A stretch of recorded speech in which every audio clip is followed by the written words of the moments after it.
Welcome to the Modern Manifestation Podcast. I'm your host, Bree Brown, a business mindset coach, entrepreneur, and a top competitor in a male-dominated industry. I'm a native Texan, the youngest of all brothers, and a lettuce-hating, wine-loving, curses-like-a-sailor recovering perfectionist. I've spent over a decade building my commission-based career, and my life's purpose is helping other women achieve the same multi-six-figure success I achieved before I was 25. I have a passion for helping women with mindset, money, and manifestation skills to help every young woman realize her full potential. If you're looking for vulnerable conversations, professional development, inspiration, or even a kick in the ass to get you motivated, you have come to the right place. Thanks for checking out the Modern Manifestation Podcast. Now let's jump right in to today's topic.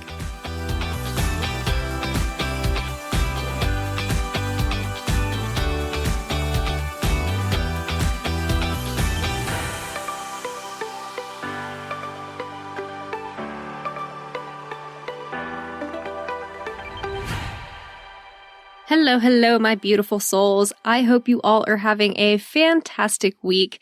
I cannot believe that by the time this podcast interview goes live, it is going to be April. That just blows my mind. And on that subject, that means that this podcast is officially almost a year, which sounds a little ambiguous. So it's just over that 8-month mark. And I am so excited and so just feeling really grateful to everyone that has been listening in. I cannot thank you enough. And a huge shout out to everyone who has shared episodes with friends, who have left a review. Thank you.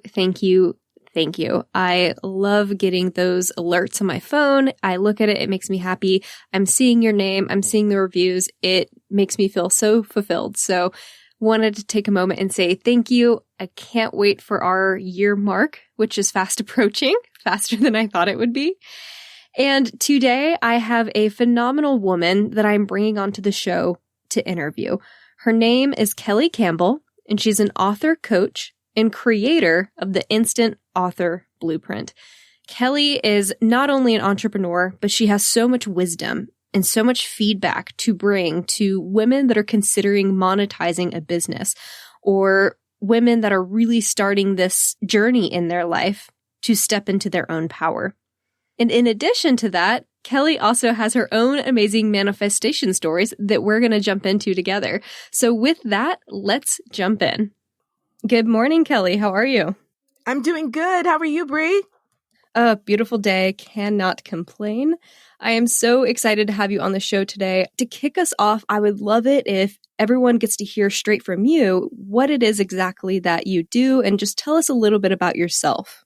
Sure. I am an author coach. And what that means is that I work with speakers and coaches who want to write a book that specifically brands their business. So my clients want to get speaking engagements. They want to get media attention. They may have products and courses that they want to market, and they want a book that's in alignment with that. And that's going to help to build their authority and represent them well. So I work with them to help them produce their books, because most people think they're not a writer. Yes, I feel like the two main subjects most people claim they aren't good at are math and writing. So you are doing amazing work. And you speak about monetizing what you know. And you also wrote a book called A Working Girl's Guide to Monetizing House. Can you talk a little bit about that experience of owning what you're an expert in, especially for the purpose of women that are looking to create their own financial autonomy? Sure. It's funny you bring up the Working Girl Guides to Rehabbing Houses, because that was an accident. All of it. And what I mean by that is I had a real struggle with calling myself an expert. This was a huge hurdle that I had to overcome. And it's part of the reason that I do the work that I do, is because I think a lot of people have a hard time seeing themselves as an authority, no matter how much experience they have, how many letters they have at the end of their name. A lot of people really struggle with positioning themselves as an expert. And I had been flipping houses for right around 10 years before I wrote my book. And I think I flipped houses for 7 or 8 years before I ever had the seed in my mind to help other people do the same thing. And flipping houses was so transformational for me financially.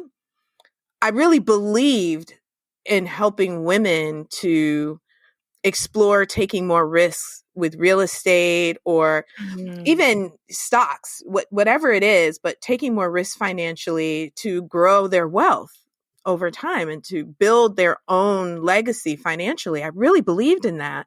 And so what actually happened, I had been flipping houses for years. My partner at the time was a real estate agent, and all of our deals went through the real estate firm.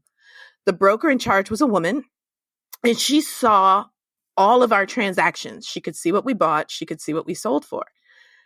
And after about a year, our rehabs pushed my partner to be the number one agent in that firm because all of this was going through her license. And the broker in charge pulled us aside one day and said, I want you to teach this to everybody here. I want you to teach this to all of my people. And I looked at her like she had 3 heads, like she was a Disney character. What are you teach? I'm not a guru, right? When you think about the real estate seminar leader, at that time, they were mostly male. You didn't see a lot of women in that industry teaching real estate. I just couldn't imagine standing in the front of a room teaching a group of people how to flip houses. It just seems so far out of my box. And she was relentless. She wouldn't give up. And finally, she cornered me one day with a calendar, put a pen in my hand and said, pick a day. Pick a day. I want you to do this. I spent 3 I'm nailing you down. Oh, yeah. Like you're not getting away from me, lady. So she pinned me down, finally made us commit to it. I sat in a room for 3 days and put together a presentation. The presentation was 3 hours. And at the end of the presentation, people came up to us and said things like, I spent a weekend learning real estate. I went to a real estate seminar that lasted 3 days. I didn't learn as much as I did with you. And I had to reconsider my position. And so over the course of a few years, I taught real estate seminars. I primarily reached out to women because I knew I didn't see a lot of people who looked like me flipping houses. And I wanted to be that image to get people to consider just do one. If you could just flip one house, that's enough to send a child to school for a year. It could be enough to get a down payment for the business you really want to have, right? So I did that for a few years. And the struggle that I had was with this, am I really an expert? I've only done 30 houses. I haven't done 1,000 houses. So I can't be an expert because that guy over there did 1,000 houses. So he's the expert, not me. And writing the book for me was in part to grow my speaking business, my seminar business for real estate. But it was more for me. It was more to show myself that I was an expert. If you can sit down and pen out 150 pages on a topic, you probably are an expert. So it was for my own sense of self-worth and self-value. So after I wrote the book and it became a bestseller, all of this happened in a 60-day period. Several of my friends said, hey, I want to write a book. Can I, would you help me write a book? And I answer yes far too often. Most things. I'm so quick with the yes. I started coaching a couple of people privately and it grew organically. It was the most organic business I ever had. I didn't market in the first 3 years. It was all referral. People saying, she can help you. She can help you. And I found that the instant author coaching was a calling. It was so incredibly organic. I have such a love for the people that I work with. It is my joy in addition to my child. And that is how that business grew. And I have talked so long, Bree, I do not remember your question. I think that you touched on so many beautiful things there. And the one thing that as you were talking, I'm just getting excited over here because it's like my passion and what keeps me up at night is giving women the confidence to go after risky things and how we do have a tendency to keep raising the bar for ourselves. Like, oh, when I get here, I'll be successful. And then you get there and you're like, oh, just kidding. It was actually here. And we keep pulling up the ring on the ladder, making it harder and harder for us to reach it. And we don't let ourselves sit in the moment and celebrate those little successes along the way. And I see so many women I don't want to use the word inflicted because I feel like it's so negative, but that's the word that's coming to mind, because it's like they're allowing their own idea about their success and their worth and their value in this world to be determined by these arbitrary metrics that we keep pushing out so that we can't reasonably hit them and then be able to call ourselves that successful person. Whereas, and I hate to make gender comparisons, but our male counterparts, they hit that first ring and they're like, man, made it.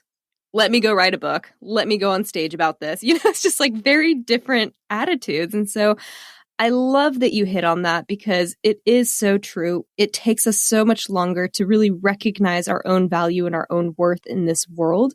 And I really want the listeners that are tuning in to throw that shit out the window and start owning those milestones and successes earlier on, and just really leaning into what are you an expert in. And I think that's really what you're talking about when you are talking about monetizing what it is that you know.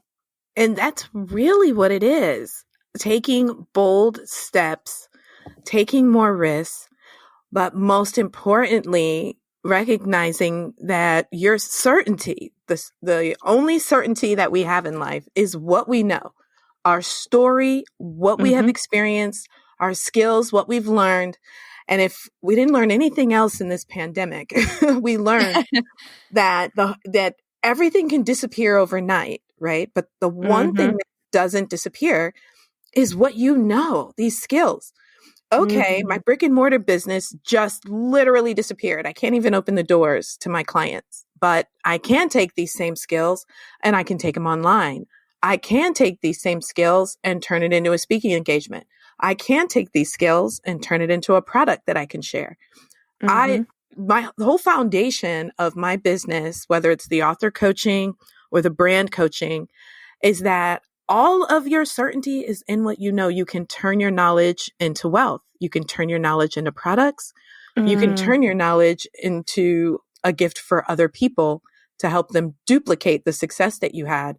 And I really believe that. And I think that's what makes my business so organically attractive to people, is that they feel that the deeper sense of purpose is, hey, what you know has value. What happened to you, your story, how awful it was, you know what? You can turn that into something that helps other people. And you touched on something just in the way that you were talking. It reminded me of something I was listening to that Wayne Dyer recorded back in the 80s. And he was talking about the idea of manifestation and how when you are able to align yourself with the creative side of you, you will always begin to live from a place that allows you to manifest the things that you want. And how that ties into what you were just talking about is you're saying, pivot, get creative, find ways to make this work for you. And I think that ties in so beautifully with what we're going to talk about today, because you're basically saying, embrace that essence of creativity and allow that to work for you and to produce something that could be more beautiful than you ever imagined with the initial business idea anyway. Absolutely. How did you get to where you are, and why are you so passionate about what you do currently? Sure. So the real estate was something I think I've been blessed to have people plant seeds for me, to have people see things that I can do before I could see it for myself. I got introduced to real estate in the book Rich Dad, Poor Dad. And I think I talk about that book in every presentation I give because it was so impactful. I saw it in the book, and at the end of the book, I thought about all the different ways that Robert Kiyosaki talked about building wealth for yourself. And the one that stood out to me at the age of 24 was buy a house cheap, fix it up, sell it for more. Okay, I got that. I can understand that. All the other stuff he talked about, I don't know, but this I get. That's logical. Yeah. This I get. And I asked around to see if anybody knew anyone who was rehabbing houses, and they introduced me to an investor who was kind enough to sit down with me for a day and talk to me about it. So I think how I got here is the one thing that I haven't had a problem doing is telling people about the things that interest me and the things that I'm passionate about. And the universe just seems to lead me down the path. Investing in real estate led me to the broker in charge who wanted me to teach real estate, which helped me find out, oh my goodness, this is the purpose I've been looking for my whole life. I'm a teacher. Why didn't anybody tell me? And I discovered that. And I discovered that I'm pretty passionate about anything that I teach. It's the teaching that's my gift. It's the teaching that's my purpose. And at different times in my life, based on different experiences I've had, I find I am called to teach others how to do those things.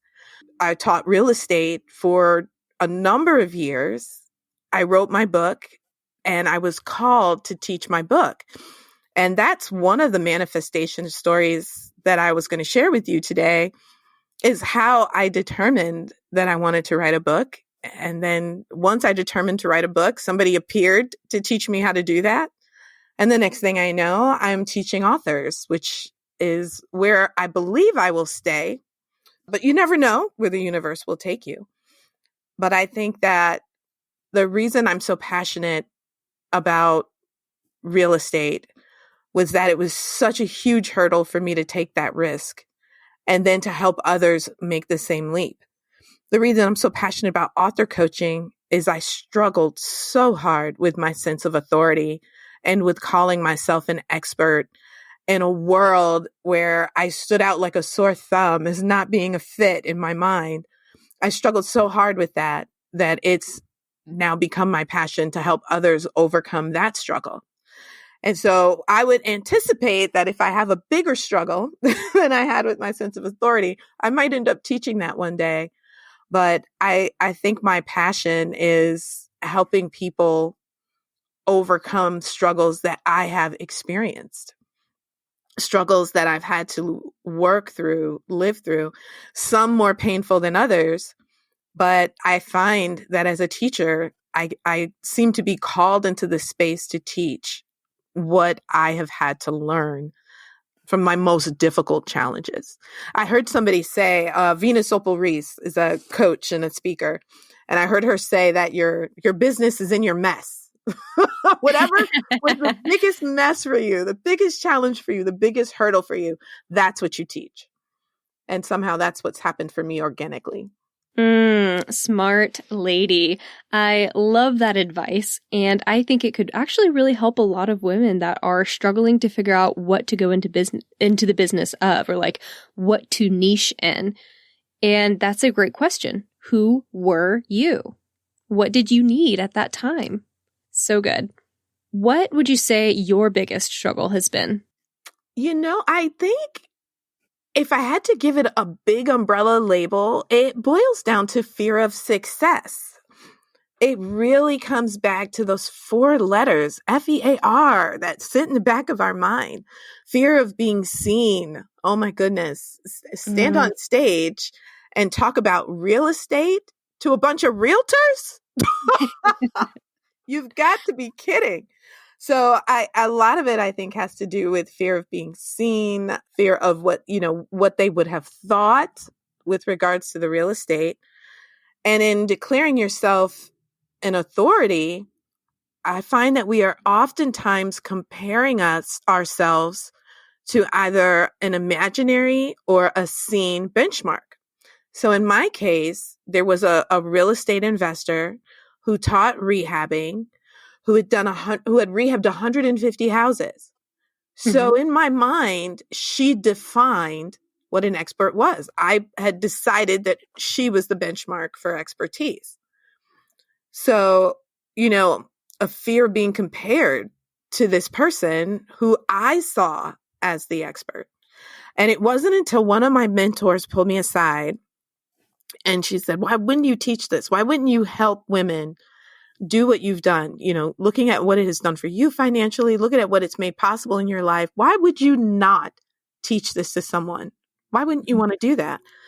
And I told her my reason that, I felt like I wasn't the expert. So-and-so's the expert. And she says, well, Kelly, you don't have to flip 100 houses to help someone who hasn't done one.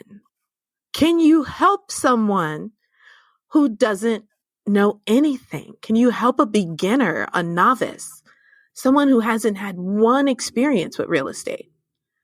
And I thought about it and I said, well, yeah, I can do that.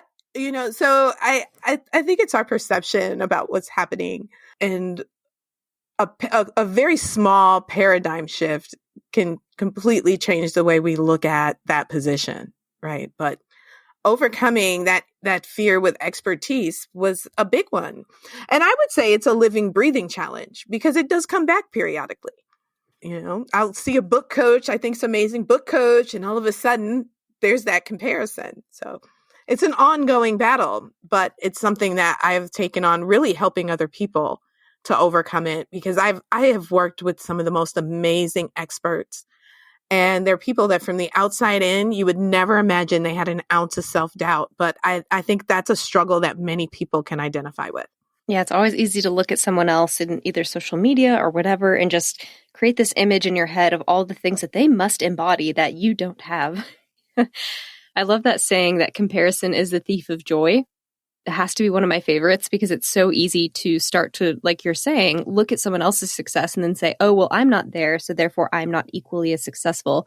Instead of comparing where you're currently at, which you just spoke about, compared to where you started. And could you have helped that person that you were? And if that's the answer, then that's really what you should focus on, not the ladder rung that you keep putting higher and higher for yourself. Absolutely. I totally agree with that. I know that we've talked a little bit about manifestation, but I would love to ask the question. And then obviously, if you want to get into any stories, feel free, open book. Why do you so wholeheartedly believe in manifestation? And talk about some instances where this has proven itself to you more or less. I have had some undeniable, irrefutable experiences with manifestation. There are times in your life where I think you manifest and it could be considered a coincidence. It's just subtle enough that you could tell yourself that this happened just by happenstance. But I have had some experiences with manifestation that are so undeniable that I had no choice but to get on board. That is really the truth. We can definitely start with this one. I have a couple for you today.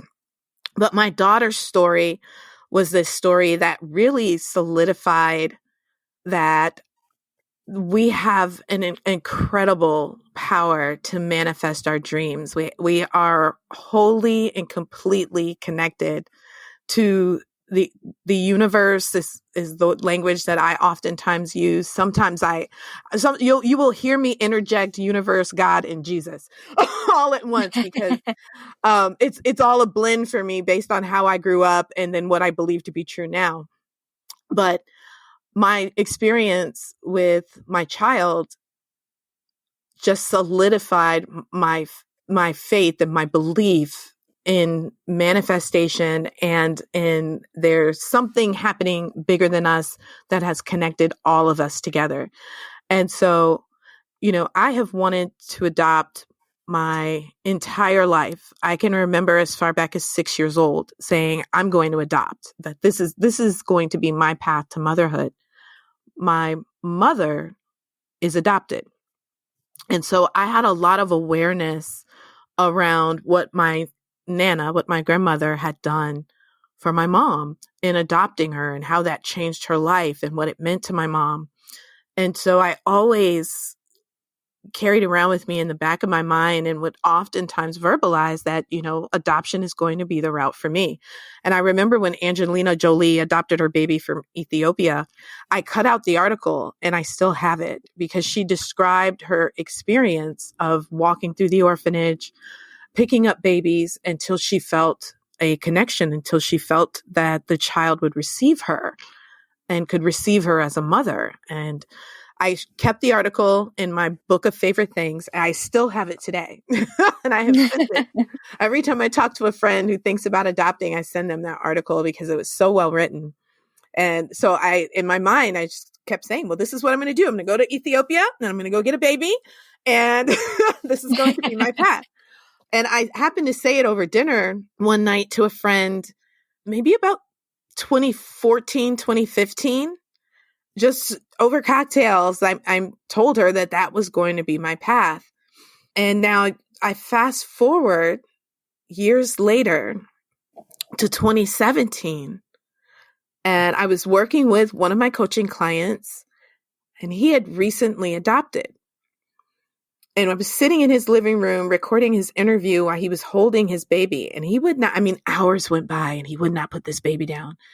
And he was so sweet natured with her, gentle with her, soft with her. And I first met him years before. He was one of the most mechanical, robotic, all about business, ice cold individuals you have ever met. I had this transformation in him, watching him literally turn into a marshmallow in front of my eyes. I just had never seen anything like that. I had never seen that kind of transformation happen to a person. His demeanor, his body language, everything around him changed. And I was so inspired by that when I walked outside his house. And this was first week of November, 2017. I walked outside of his house. And I was just looking up at the sky, just talking to the universe. God, I'm going to be a mother. Not I want to be, I'm going to be. I'm going to be a mother. And I'm not attached to how that happens. That was my language. I'm not, I don't care how that happens. I'm going to leave that up to you. But I'm going to be a mother. And I'm just standing on his lawn looking at the sky. I hope he didn't look out the window. And, and I drove home. And not 2 weeks later, before Thanksgiving, I was at a meeting with a friend, and the same friend I had dinner with years before, and she says, "There's a child that needs a mom. I'm going to call you." And you have got to be kidding me. It doesn't happen this way. This is not how that happens. And she called that same night, and she says, "There's a child that needs a mom. I'm going to put you in touch with her guardian ad litem, and you can go and meet her." I was stunned. I was in shock. So I'm just nodding my head to the phone and saying, okay. And it turns out that this friend and I share an accountant. We use the same accountant. I think she referred them to me. And that accountant is a guardian ad litem in her spare time because she used to be a foster child. And so in her spare time, she volunteers to act as a child advocate. That's what a guardian ad litem is. They advocate for the child. They represent the child's interests. They show up for them in court. They speak for them when they can't speak for themselves. And my daughter had just lost her third mother, which is a whole nother story, but she invited me to come and meet her. And when I walked in the door, the home in which she was staying, my daughter says, "Mom," from the chair. She's sitting in the baby kitchen seat having applesauce, and she looks up and says, "Mom," when I came to the door. And the guardian ad litem just kind of threw up her hands and said, "I'm done. I'm finished. My work here is done. This is going to work out. I'm not even worried about it. Call me when it's up, when it's finished. Get your foster license. Go through the process, jump through the rungs on the ladder, but this is happening." Mm-hmm. And so I sat and I played with her on the floor, and I decided that this was what I was going to do.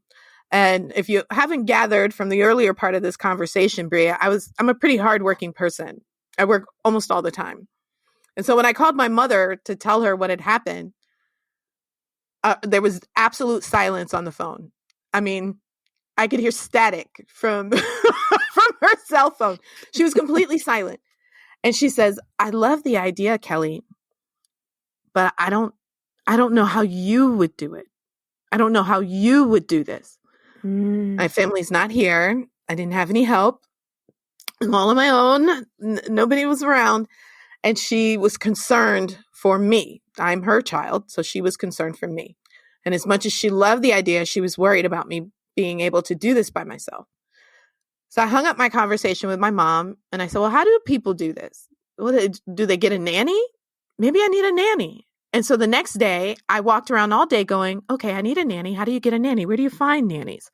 And I called some moms that I know and asked them, "Do you know any nannies? Have you used a nanny?" And I spent this whole day focused on this nanny. And I get to a class that night that I wasn't supposed to be in. I was supposed to be speaking that night, and my speaking engagement was canceled.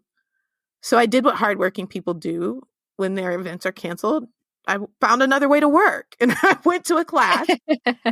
And the woman sitting next to me in a class was a nanny. Wow. But she wasn't any nanny. She was like the mother of all nannies. She was a nanny coach. Wow. So she had an army of nannies. Universe is like, hey, you asked. Here you go. By the thousands. Here you go. You've been asking me all day, pestering me about a nanny all day long. So let me give you a nanny, please. Good for goodness sake. Pick Here one. You go. Here's somebody to help you with this.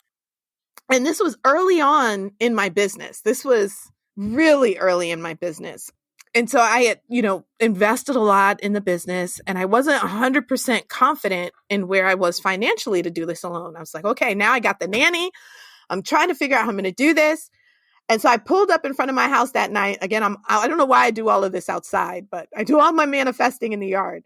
So I'm in front of my house, and I said, God, okay, I get what you want me to do here. I see it. I see the flashing lights that say, this is your baby. I'm with you. I'm following. I'm tracking with this program. But I need $10,000 if I'm going to do this. I need $10,000 in my bank account if I'm going to do this. And I don't care how it happens. I'm going to leave that up to you. And I went into the house. And within 2 days, I got a check from a company that I used to work for that I don't work for anymore for $8,000.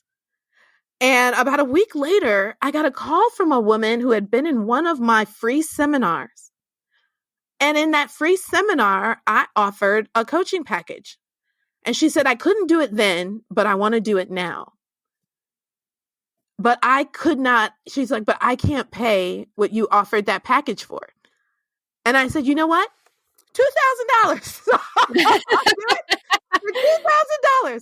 Because maybe I'm supposed to do this for you because of what just happened for me. So we'll do it for $2,000. And she said, done. So, it was undeniable. What can you say to that? And I remember when I had my first meeting to get my foster care license.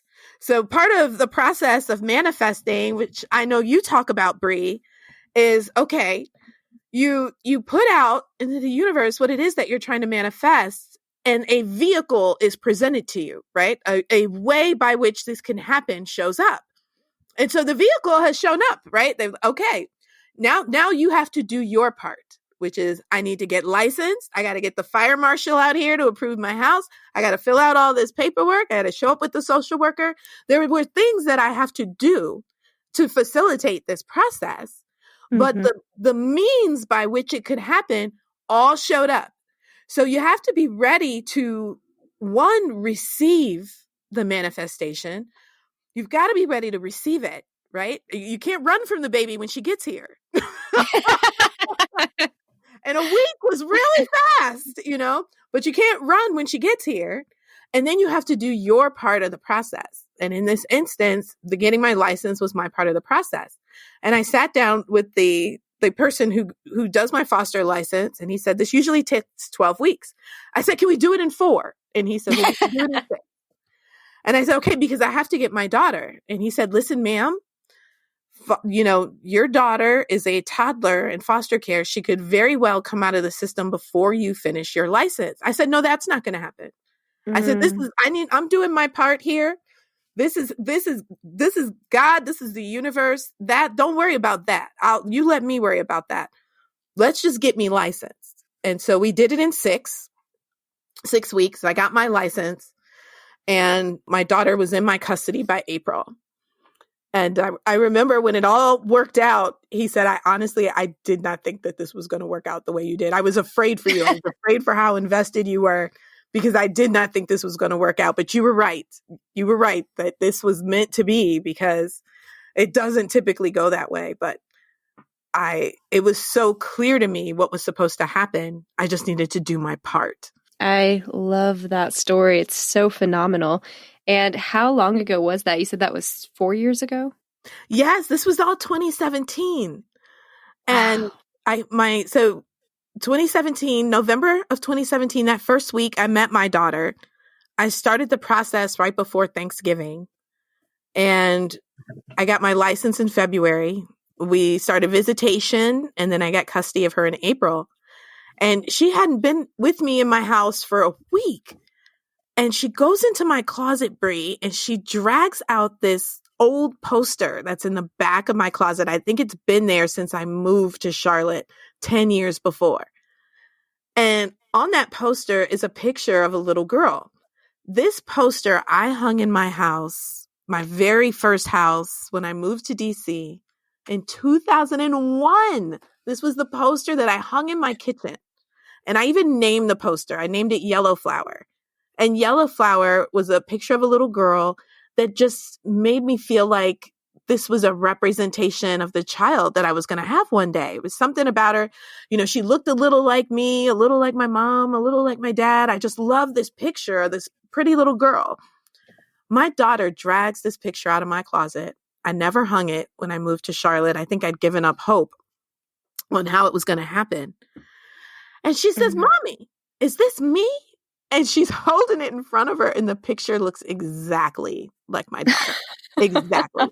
Same hair, her Oh, complexion, her cheekbones, her ears. I mean, just the most bizarre thing. I was stunned in this. I couldn't even respond. I just stared at her. She's, Mommy, is this me? Is this my picture? oh my Well, God. yes, dear, kinda. Oh gosh, that gave me chills, honestly. I love, love, love that story. What a phenomenal visual. It was amazing to me, but that's why I say undeniable. You know, that chain of events was, the universe was showing out. You know, I mean, really, it was showing out. Like, okay, let me show you what we can do. You know, and it was years of manifestation, right? You know, Hmm. with the picture that I hung in my house when I was talking about this since I was very, very young. But I will tell you that on that day that I stood on my client's lawn, my conviction about it happening, my belief about it happening, I knew my certainty that this Hmm. was what I wanted changed Mm. that day. It was something Mm. I talked about, like, yeah, I'm going to go to Ethiopia to get a baby. And I had a bunch of friends in an adoption network. These are people that adopt multiple kids, 7 kids, 10 kids. One had 23 kids that she adopted from Haiti. So this is an adoption network. And I would say, yes, I want to adopt one day. And they were like, we can go now. We can get you a baby. And I would recoil back like, oh, no, not yet. Not yet. Mm. Not right now. But that day in November, when I stood on my client's lawn, my conviction about it, my readiness had moved to a different level. My Yeah. belief that this was going to happen, like that the universe got this, they got this, was in an entirely different place, and it happened immediately after. And you know what's amazing about that too, and it's one thing I love about manifestation is that people fail to realize that the universe is past, present, and future all at one time. We perceive things linearly, but that's not how the world works. Time is just a concept that we all live by. And so when people think about manifestation, they're like, well, how's that thing going to come to me? Because I don't know when I'm going to need it. I don't know, blah, blah, blah, blah. You know, they try to get into the details and the nitty gritty of how something's going to work. But just like with your story, the universe was like, this is the little girl she's meant to be with. What do we need to do to back into this to get her ready? Okay, then we're going to make sure that this friend is in place. We're going to make sure that this picture is in her arsenal years and decades before, really. We're going to make sure that this is her accountant. We're going to make sure that she just happens to have a conversation with that gentleman that day that's going to open up her heart. And that's going to be the start of this whole process for her. So it's working 20, 15, however many steps ahead to get you where you ultimately need to be. And that's the beautiful thing about manifestation is never have scarcity about, is it the right time? What details need to be worked out beforehand? Everything will align when it needs to align. And the universe can be operating in the future on your behalf or even in the past on your behalf. And when you're ready for it, that's when everything's going to start to unfold. That is so true. It really is. And I share this story first because I think it's the most powerful and it required the most commitment to my manifestation, to what I wanted to have in my life, to what I wanted to create. I had to be ready. That was the first. And the moment I was, all those steps that had been orchestrated ahead of time, one by one, all came into play. It was amazing. And talking about it with you now is kind of reinvigorating my passion for manifestation, because I hadn't thought about it in a while, how it all came together. And that commitment had to be there. I had to be ready to receive. I had to be ready to go. But seeing how all those steps were orchestrated, she was my accountant. I had no idea that she was a guardian ad litem. Over a glass of wine, I talk about how I want to adopt. And somehow she remembered, my friend remembered. All of those steps orchestrated over years of time all had to come together. And it still amazes me, and to this day. Even the things that are harder for some people to conceptualize, like, I need to do this, but financially I can't. It's okay to ask the universe, here's what I need to feel comfortable. And as a human being, these are just some concerns I have. And if you can help me overcome these particular concerns, either whether it be financially, time-wise, whatever, or accolades even, then I will be ready. And I agree to go into a contract with you in which we create something or which we do something. And it's amazing that the universe was like, oh, you need $10,000? Sure, here's 8. You'll get a call. Give me another 2. Good to go. That's a really great way to put it. I had thought about it like that a contract with the universe, but that's absolutely right. And I know you said you have many more manifestation stories that have really just made this whole concept undeniable to you. What are some of your other favorites? Sure. So one of my favorites, because it was so specific, one of my favorites is Andrea Bocelli. Do you know who that is, Bree? Oh, hell yeah, I know. My husband's an opera singer, so I always talk about Andrea Bocelli to him, and he's like, okay. Oh my goodness. Well, you can one person. Tell this story. Your husband will like this story.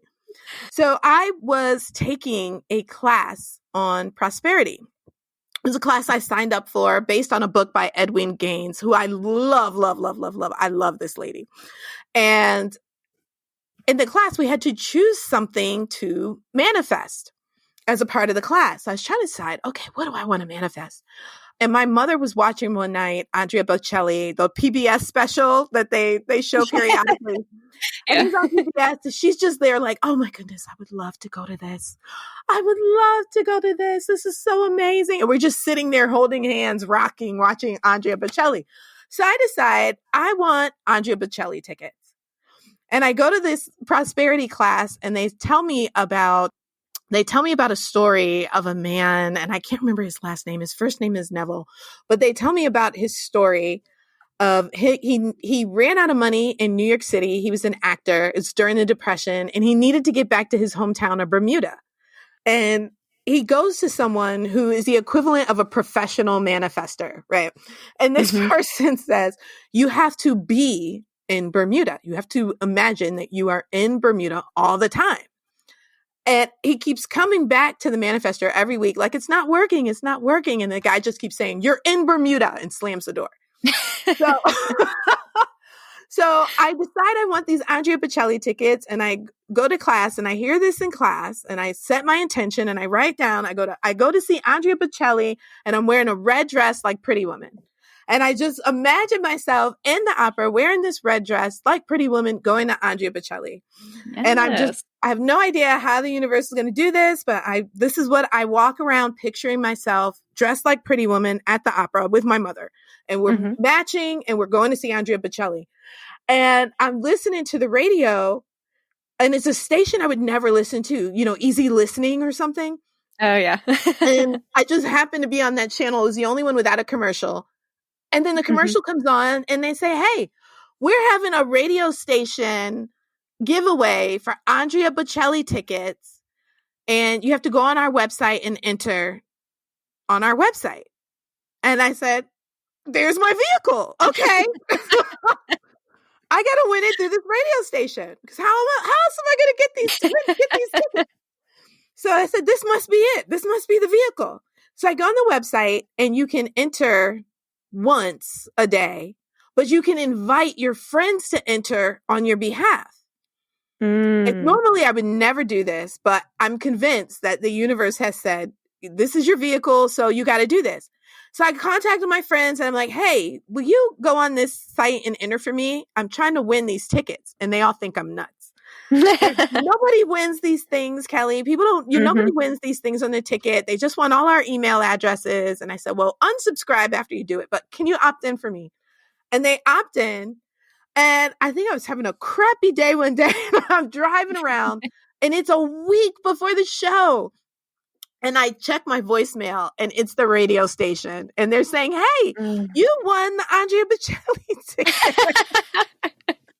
So I go pick them up and I take a picture and I text a picture of the ticket to all my friends. And so I have that saved on a poster. I have a picture of my daughter and a picture of my Andrea Bocelli ticket. So whenever I think I can't manifest something, I could look at that picture and say, no, you manifested Andrea Bocelli tickets, like out of the air. Yes. The phrase that keeps running through my mind right now is like, ask and you shall receive. You got to be on the lookout for that vehicle, because that's oftentimes we miss those signs of what it is that we're supposed to do. It's like that story, and I can't remember exactly who told it, but they were like, a woman stayed back during a hurricane and people were like, hey, we got to go. Get in the car. We got to evacuate. She's like, no, God will save me. And then 2 days later, someone comes by with like a fire truck. Hey, we got to go. We're trying to evacuate you. And they're like, no, God will save me. Third day, lifeboat comes around. Hey, you're on the roof. We got to evacuate you. Get in the boat. Come on. We got to go. God will save me. Fourth day, that person drowns. And then they go up to heaven. They're like, I don't understand what happened. And God's like, I sent you a truck, a fire truck, a boat. You didn't take any of those vehicles. And it's like, sometimes we're like, oh, don't worry. Like the universe is going to manifest for me. But the universe, while it is pure energy, the world we operate in is not necessarily, I mean, it is pure energy, but these things have combined to 4 physical substances. And our minds are limited in the way that we have been trained and need to see things manifest physically. Even though we can believe that it happens on an energetic level, our subconscious brains still want to see these things happen in a more physical manner. So even though you might believe that the universe is going to give you something energetically, it's going to show up in a physical way via some sort of vehicle, an ad on the radio station, a billboard. For me, I've seen license plates that have given me messages. I mean, you never know. How does manifestation play a role now in your career and with your work and all the success you're having there? Well, I think it's the key to bringing the right people at the right time. So I oftentimes find that my clients are the answer to some of my manifestation requests. I've been, my latest challenge with my business is figuring out where I want to put my marketing dollars right now in terms of the ad space. So where do I want to invest? Where do I want to put my marketing dollars? And then I have a client I'm coaching right now who his big focus is $0 to ad spend. And he's helped create 6 and 7 figure personal trainers with $0 ad spend. So he's kind of showing up with a new vehicle for me, right? If I'm really struggling with where to put my dollars, but I'm sitting here recording an interview with somebody that's explaining how do you continue to build your audience with $0 ad spend. He's kind of undeniably answering my question and my request, right? I'm saying, okay, how do I do this with marketing? Where should I put my dollars? The universe answered zero. Build organically.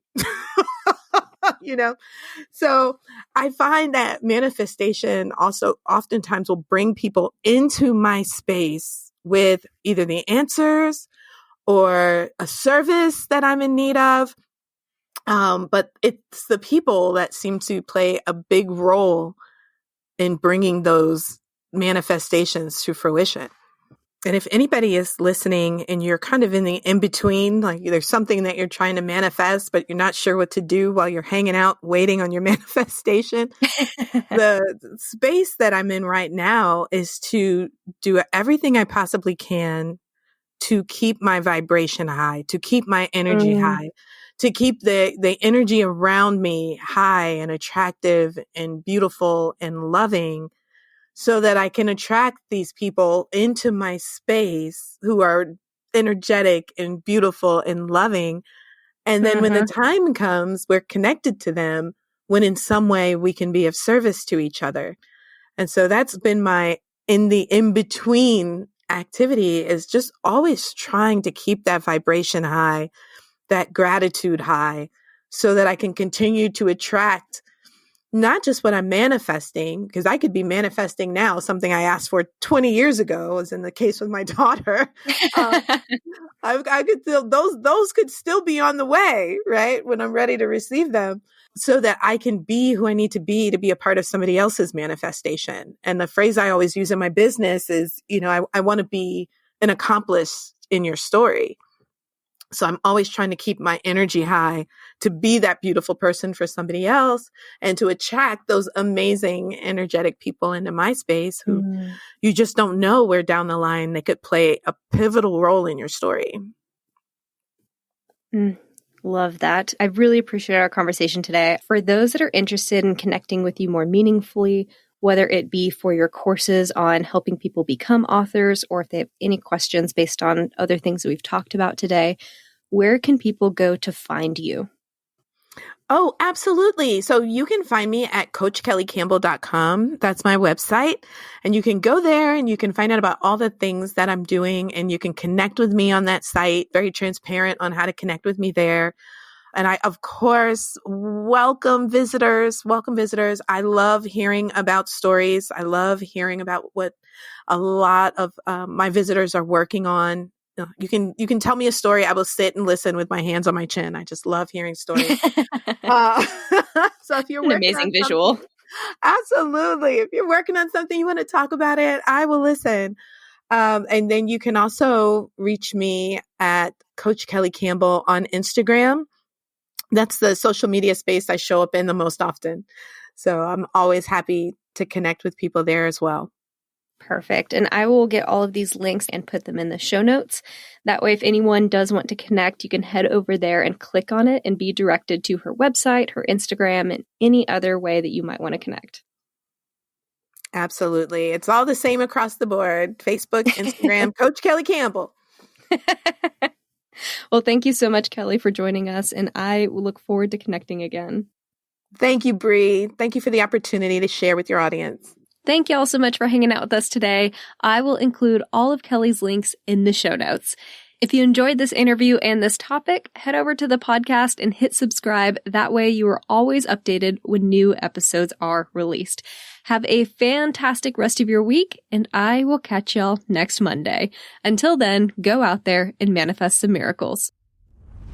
Thank y'all so much for hanging out with me today. If you enjoyed this podcast, hit subscribe so you can stay up to date with new episodes. As always, we would love it if you would share this episode with friends and family who could use the inspiration. As a new podcast show, we would really appreciate your honest feedback so I know what you like and what you could use more of. As a thank you for leaving us a rating, we will send you our 7 weekly tips to create space for abundance. Make sure you screenshot your review and email it to us at hello@themodernmanifestation.com so we can send them straight to your inbox. If you'd like to stay connected, you can find us on Instagram or Facebook at Modern Manifestation, or you can head to our website at themodernmanifestation.com. Thanks again for joining me, and I will catch y'all in the next episode.